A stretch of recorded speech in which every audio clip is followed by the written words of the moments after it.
Good day, viewers, and welcome back to this week's episode of Career Chronicles. I am your host, Ndeyapo, and this is the show where we give you expert advice, where we sit down with professionals and we give you insight on how businesses run and operate. Today, we have a wonderful guest with us, so stay tuned and keep watching.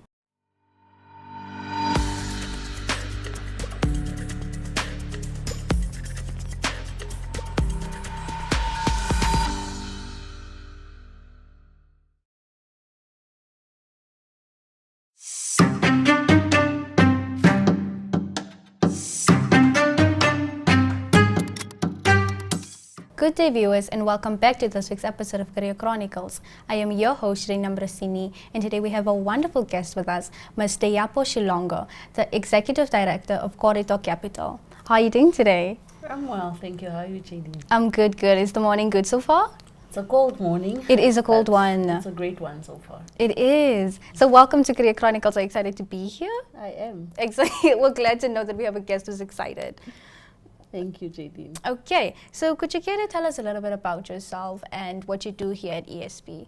Okay, so I just joined ESP. This is my second day. And my job here is to fundraise investments or equity funds for projects that we're working on. So new companies and new development that need funds that are not just bank financing, because bank financing is very expensive and the conditions can be quite strict. It can actually kill a project. So my job is to go and engage investors out there who have money that is looking for a place or a home to grow. So that's primarily my job. Okay, so it's going outside and finding a way to bring money in without necessarily going to traditional banks and stuff like that. Yes. Amazing. And is this what you've always wanted to do, would you say? My career has been on a weird journey. Okay. So I started out as an accountant, really auditing. Yeah, I started as an audit professional, and I've done strategy and project management. So this is just a next progression. Yeah. Had you asked me about it 5 years ago, I wouldn't have said that I'd be sitting in the seat today. Amazing. But is it something that, should you say, that you saw yourself doing this? And are you, right now that you're doing it, are you content with it, would you say? Well, it's new. Yeah. But I've done a version of it, whereas I was looking for money into Namibia through various projects, not necessarily targeted projects for one company. It is exciting and it's purposeful because projects, or it's basically starting companies and businesses that create a new product. So a business is only as sustainable as it solves a problem. So you're solving problems, and at the same time you're creating opportunities such as jobs, you're creating opportunity for suppliers, and for those with money that needs to grow, you're still creating an opportunity. So it's an all-round solution. So for me, it's exciting. I'm very solutions oriented. I like to make a positive change. So I think it speaks to me. It speaks to you. Yes. Okay. So you mentioned that you did accounting at a time. Could you give us a little bit insight of your professional background, education-wise? Like, what did you study that led you to that? Okay. So I finished high school, and then I went to the University of Cape Town, where I did a Bachelor of Commerce in accounting, and I did the honors degree. And I did the right kind of degrees where you can become a chartered accountant. So when I finished my studies, I joined an audit firm where I was doing audit as an audit trainee, and that traineeship prepares you to become a chartered accountant. So I then qualified as a chartered accountant. Amazing. It was natural. It was like a natural career that I fell into. Yeah. But it's not something that I enjoyed.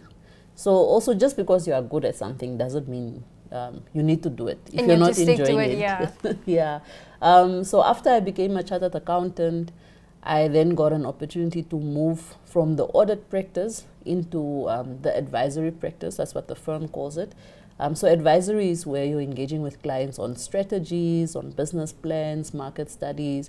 So these are clients who are looking to start something new, but they want a consultant to assist them. Okay. Looking at the numbers, do the numbers make sense? Does the market make sense? Is the product necessary, and the like? So that's when I moved into consulting. I spent about 2 years there, And then for almost 5 years, I went to manage my own firm, where I did more of consulting. And then I joined the investment board, where I then did strategy. So instead of consulting for all these clients, like I was now consulting for one client.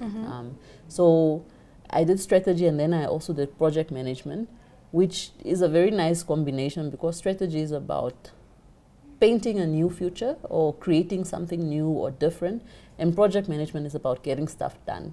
So when you combine the two, you first dream about what the future should look like, what are the targets, what are we going to measure, and then project management, you have to look at, are we on track, are we getting to where we want to be. So that was a nice combination. So that was my career journey in a nutshell. So very few accountants do strategy. I don't know another accountant actually that's doing strategy and project management. But I will say the chartered accountancy profession, the training that it gave me was a very good foundation. So I always recommend anybody to do their articles. Amazing. So from what you've said and also your profile, it sounds like you've dipped your toes in every field a little bit. You're starting from chartered accounting, strategist, product management, and also leading in such a way. And what would you say is the role that feels more natural to you and the one you enjoy the most? I enjoy strategy. Okay. Yeah, I enjoy, things must change, man, you know. Okay. I enjoy that we question that the way we're doing things now, is that the best way to do it? Is there another way to do it? What are others doing? Benchmarking and studying and adapting your approach. Of course, you shouldn't change just for the fact of changing and to break stuff. But I believe sometimes there's always a better way to do something. And that's really at the core of strategy, is to look at how do we get from point A to point B, where B is a better place. And then when you combine it with project management, because that was kind of the challenge of being an external consultant, is that you work with the client, you draft a strategy, and then you depart. And you can give them great words. Okay. Where you say, okay, this is your strategy, this is how we envision it. In year 1, you're going to do X. In year 2, you're going to do Y. But sometimes you come back in 5 years and you find out that the strategy was just a document on paper.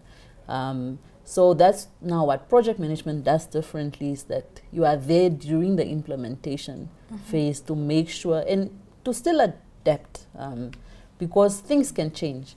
So anybody who has had a strategy in the last 6 months, I mean, the oil prices went up by a crazy amount, so you might have had to change your strategy. So when you combine it with project management, it's something that gives me a lot of joy, because it's not just that we now have a dream, we're actually making sure that we're doing the right stuff to accomplish and putting dream. it into reality, you would say. Exactly. Amazing. So would you say that the different fields that you have, should I say, entered, do they all go in hand, as you mentioned, how strategizing and project management kind of goes hand in hand with each other? They do, because at the end of the day, auditing, so if anyone gives me a document now that I need to review or to look at, automatically the mistakes just jump out from the page. So auditing and the accounting background and the traineeship that I underwent at the audit firm, they created such a good basis, because they gave me analytical skills to look at something and to identify, okay, what's missing or what could be improved. So I think hand in hand, my time becoming a chartered accountant, so it takes 7 years, so that time was time well spent. It's not time that I regret, and it's a skill that I still rely on today. Amazing. And I'm sure you've been in this field for so long, and you have so much experience that come from you would say. What would you say is, like, dare I say, a pivotal moment or a changing moment in your career that gave you that, should I say, the flashlight to be like, okay, I'm actually, should I say, at a place that I want to be, or heading towards a place that I want to be? I'll really thank my former boss, Mr. Hans Hashhagen, from PwC. So when I completed my articles, all I knew is I don't want to do articles, or I don't want to audit, and I don't want to become a chief financial officer, because for me, that is too much after the fact. So what the accounting office does, or what the finance office primarily does, is you collect all the transactions that have happened, and then you have to make sure that they are recorded. They're recorded in the right way. Does it make sense? You know, is something missing? So that was too after the fact. But I didn't necessarily know what I wanted. Okay. So I met Hans, and we just had a discussion. And then he was now leading the advisory practice. So he took me on, and I really had to start from the beginning. So had I stayed in the audit practice at that point in time in the firm, I would have automatically become a manager. But so both, it was a give and take. So I joined the consultancy practice, and I stayed on as an associate. And they had to teach me everything from scratch.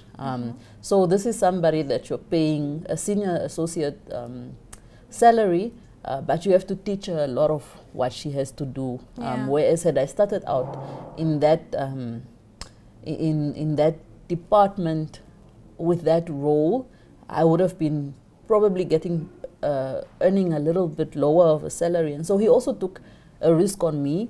The stakeholders that you interact with, when you are on the audit firm, you mostly interact with maybe general manager finance or CFO, or maybe finance director if there is one.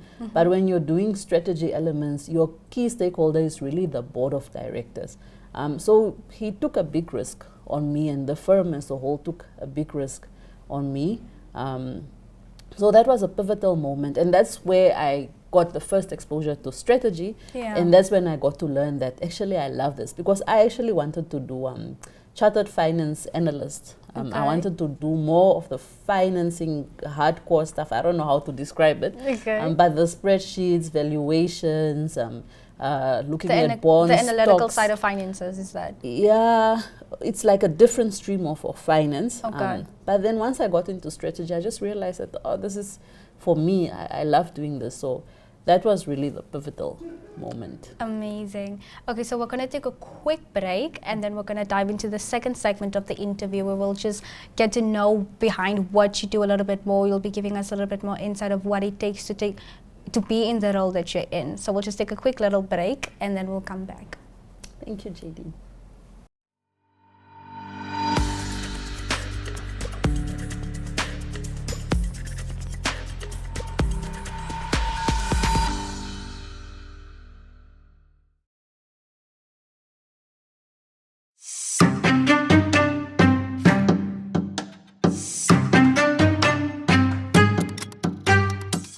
Back on Career Chronicles, and today we have a wonderful guest with us. We have Ms. Ndeyapo, and she was giving us insight of what it takes to be in the finance field while also dabbling across project management as well as strategizing.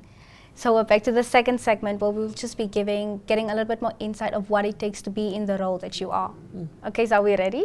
I'm ready. Okay, so you once at a time served as the head of strategy and project management and acting executive at Investments NDDP, if I'm not mistaken.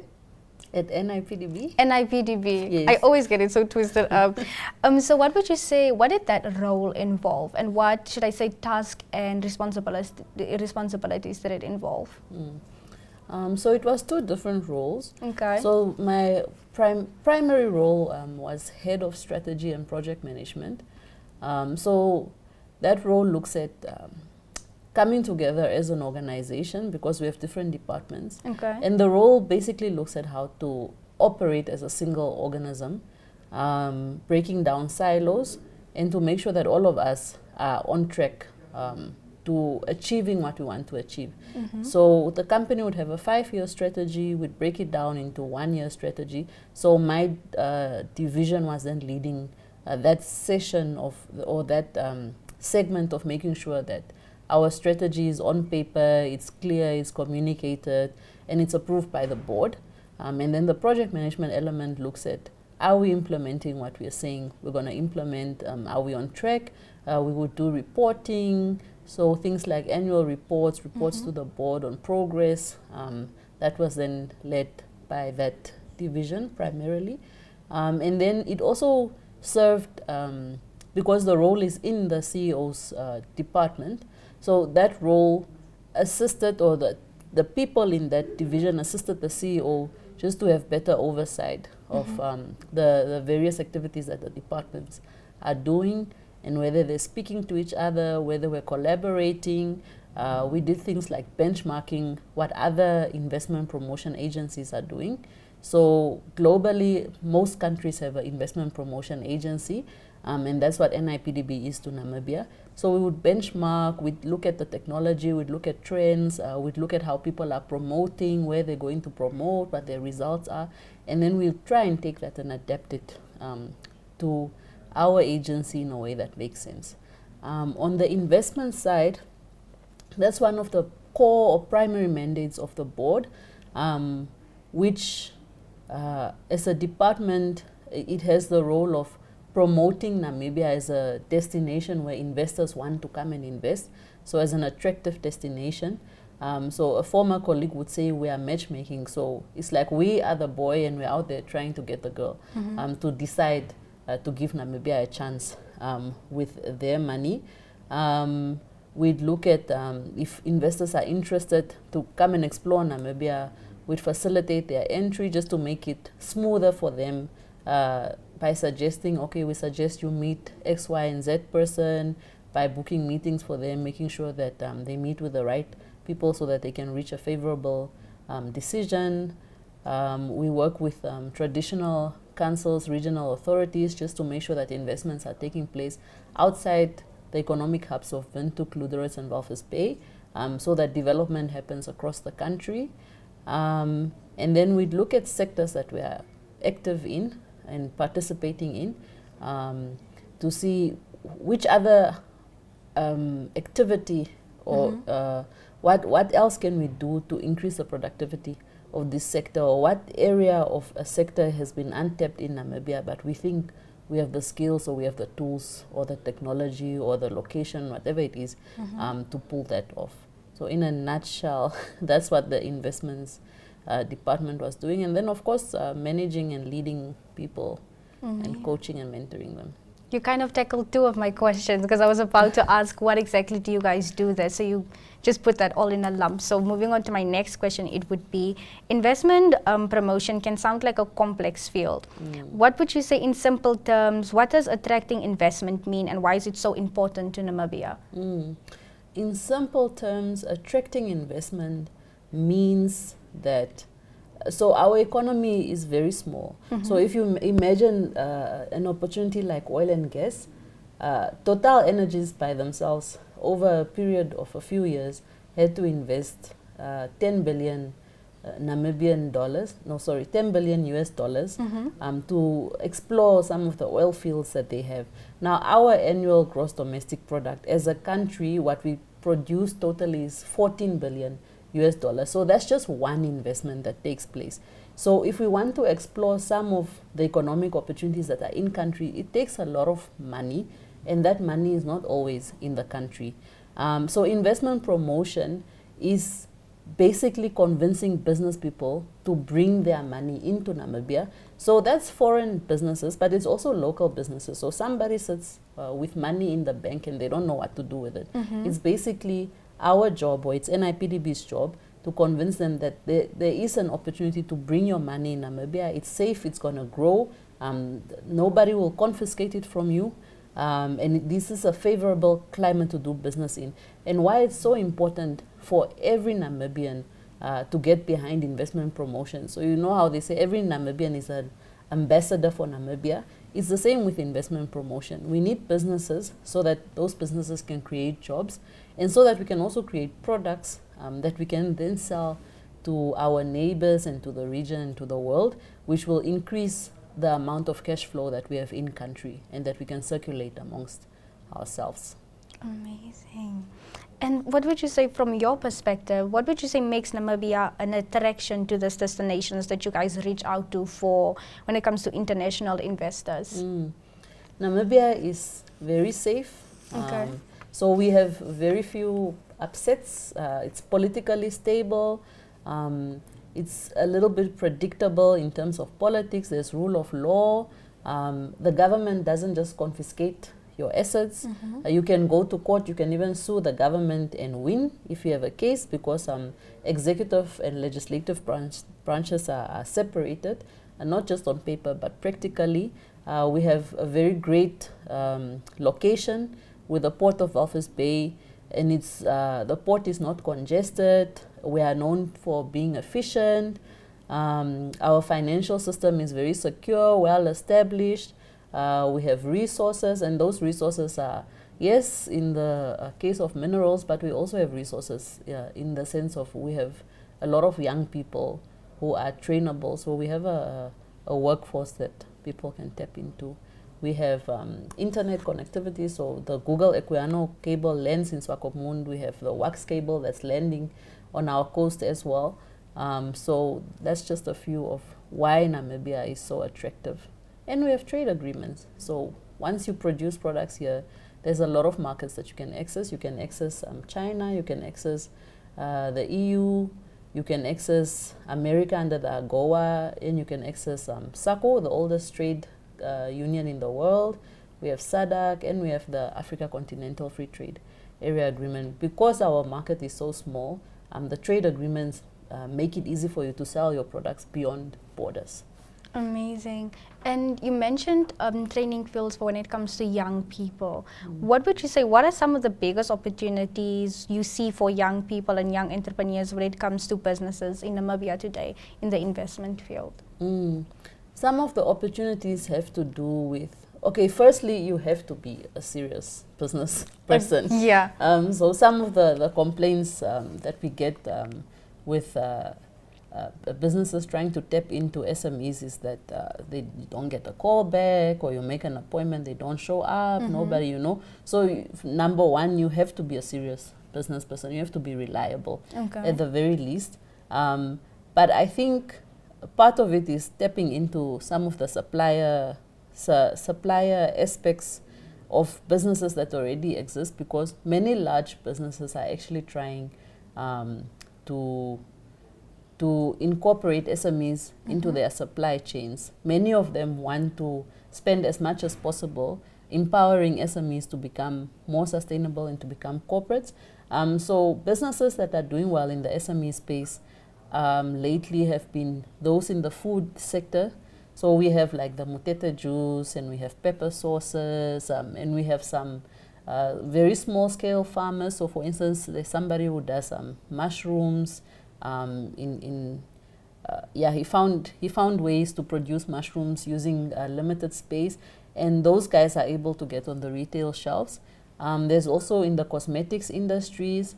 There's also in the services. So for instance, if you've studied HR or if you've studied IT, there's an element where you can then set up a business to offer supply, to offer services to some of the larger corporates and companies. So yeah, the services sector, food and beverage, cosmetics, those are some of, and even fashion, textile. So more companies are doing, let's say, leather products and fashion design. And so your quality has to be of top shelf, top shayla, I'll say. And then you have to be reliable. And for more assistance, I'll encourage you to keep an eye on NIPDB's pages on their channel, because they also support MSMEs. And the reason why those two mandates were put together is because NIPDB has access to large investors that are, let's say, constructing. And so it just makes sense for MSMEs and their database to also be co-located, so that NIPDB can then recommend, when investors have a need for a supplier, they can then tap into their database and recommend those smaller businesses. Amazing. And moving on to my next question. Many of our viewers are learners and university students, and just like young people going into their work field and, you know, profession-wise. What would you say, what are the skills or experiences that they should start with when it comes to building a career that you are in right now? Or if they are interested in being in the field that you are in right now? So overall, I'll say, you know, invest in your technical ability. So you need to know what you are doing. And when you don't know, so there are still things that I don't know, be open to learning. There are so many people willing to teach and capacitate you, but I would often say so and so is teachable, or so and so is not teachable. So if you are resistant to that, I'm not likely to approach you to teach you, you know. But if I see that you are willing to receive the knowledge, I'm more likely to teach you, because I was taught. So I believe in training, and a lot of professionals believe in coaching, mentorship and development, but you have to have a teachable spirit. So you have to acknowledge where there are technical gaps and invest in those technical skills. But I'll say, surprisingly, the more senior you get, the less the technical skills actually count. It now starts being about pervasive skills, your attitude, your relationships. Can people trust you? So for instance, I'm in the business of trust. So for me to understand the project and to sell that project, I need to know the numbers, but whoever gives me the details of that project, they need to trust that I'm not going to misuse that information. So your technical skills, very important. You need to demonstrate character and integrity. Those will keep you. And your attitude. Attitude goes a very long way. So I always say, I can teach you the hard skills, you know. I can teach you how to do analysis and to look at numbers and to read numbers, but I can't teach you to have the right attitude. And the moment your attitude becomes not attractive, people actually don't want to engage with you, you know. They engage with you at the bare minimum level. So that's what I'll share. That's amazing advice to take from someone who is interested in going into the field that you're interested in. So I would say thank you so much for sitting with us. We have unfortunately come to the end of this week's episode. You shared so much insight, and I'm sure a lot of the viewers who are interested in the field that you're working with, or even who were not aware of it, it opened a new door for them. So thank you so much for taking the time to sit with us today. Thank you, JD. We hope to have you on the show next time. Well, let's give it a long lead time. Okay, thank you so much. That is the end of today's episode. Thank you.